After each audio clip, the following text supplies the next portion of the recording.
friends, it's Christy. Welcome back to my channel. Today I'm going to be making a card using MFT's Harvest Mouse by Birdie Brown. This is a stamp set that I have been in love with for a long time, and I finally got my hands on it, so I was excited to use it for this fall season. So I'm stamping out my images on some Copic friendly cardstock with Memento Tuxedo black ink, and I'm going to be coloring with my Copic markers today. I'm starting with my mice, and for their faces I'm using E000 and E00. I use the E00 to lay in some shadow toward the backs of their heads and also to add some color to the insides of their ears. And then I'm going to blend that out by doing a little bit of a flicking motion towards their noses, but I'm going to let that fade off into white. Then I'll bring in R11 and give them both some rosy cheeks. I'll also color in the insides of their ears and their little paws, their tails, and I'll also add just a little bit to the tips of their noses. For the sweater of the first mouse, I'm going to use BG72, BG75, and BG78. I'm adding the BG78 into the shadowed areas, which are on the back of his body, especially underneath his vest, since that would be casting a shadow, also in the crease of his collar, and on the inside of his sleeve that is upstretched, since his body would be casting a shadow on it. And then I'm going to blend that outward with the BG75, just catching the edge of the BG78 and pulling that color forward.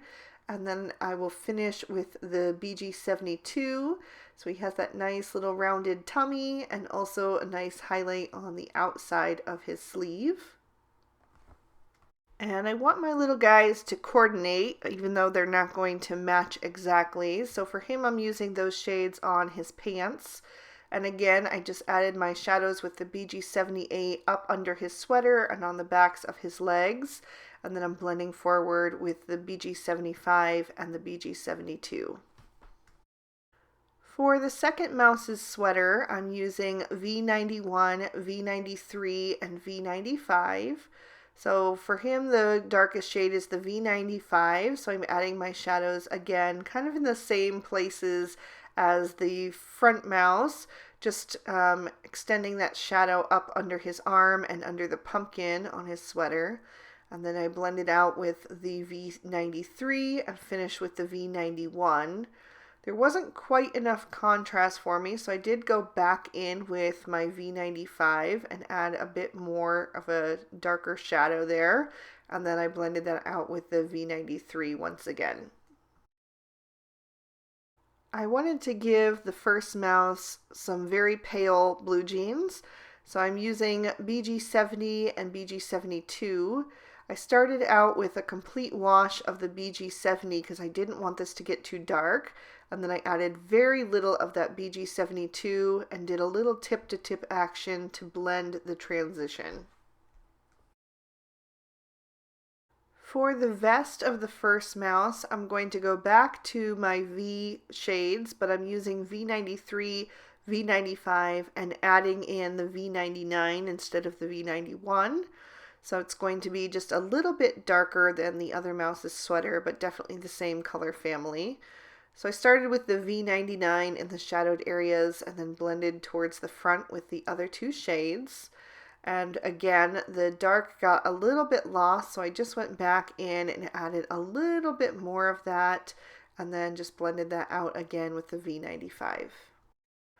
The second mouse's vest is going to be green. I'm using YG61, YG63, and YG67, starting with the YG67 up under his arm, and then blending out with the YG63 and the YG61.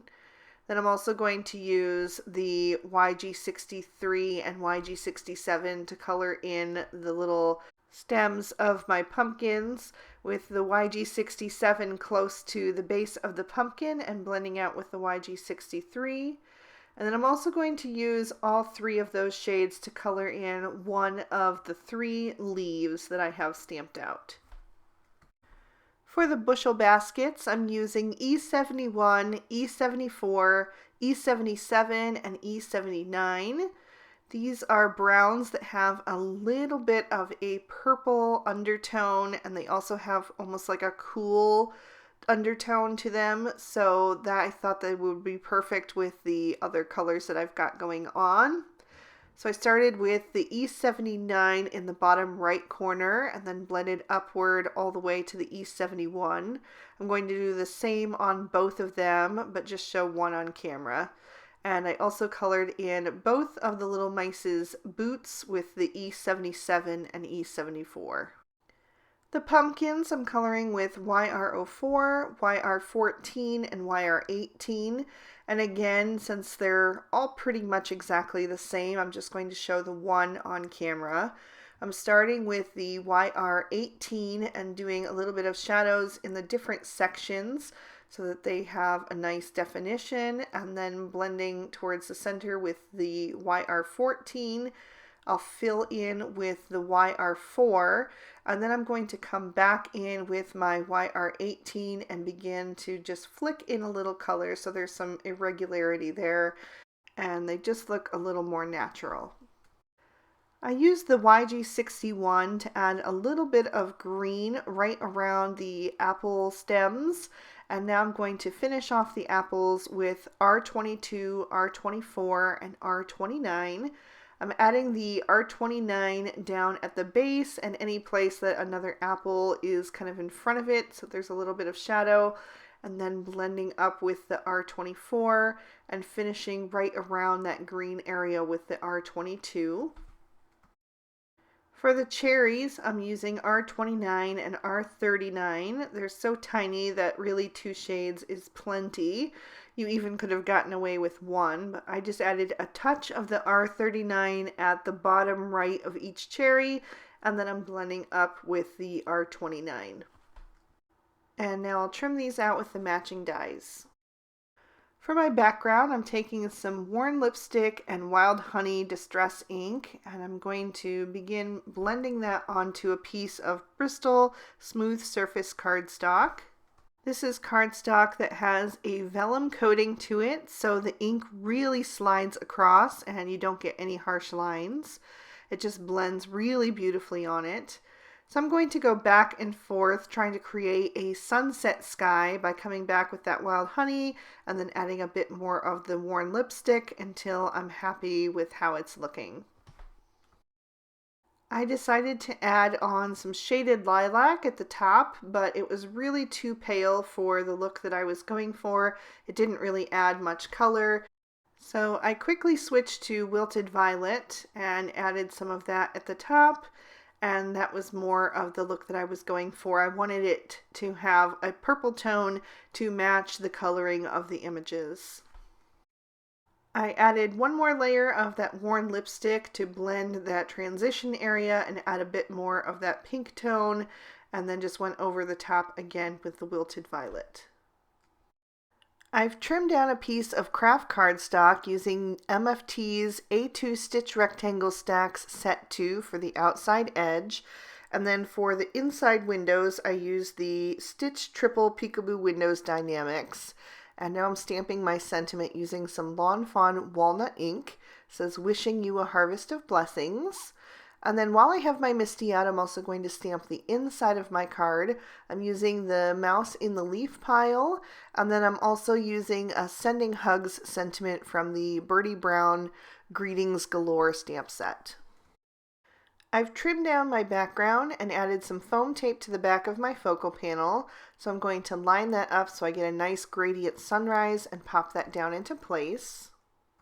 My card base is also a piece of craft cardstock scored and folded to a standard A2 size card, so I'm going to add some liquid glue to the back of my focal panel and line that up in the center. I'll be adding my images using a mixture of foam tape and liquid glue. So I'm adding the foam tape in the areas where I want them to be level with the focal panel.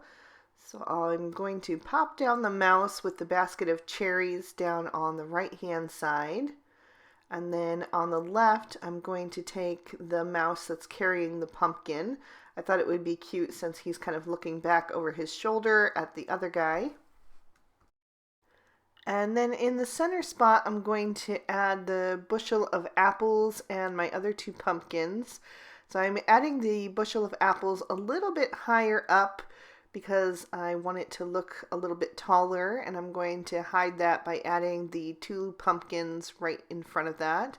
So I have the larger one off to the right, and then the smaller one is staggered in front to the left.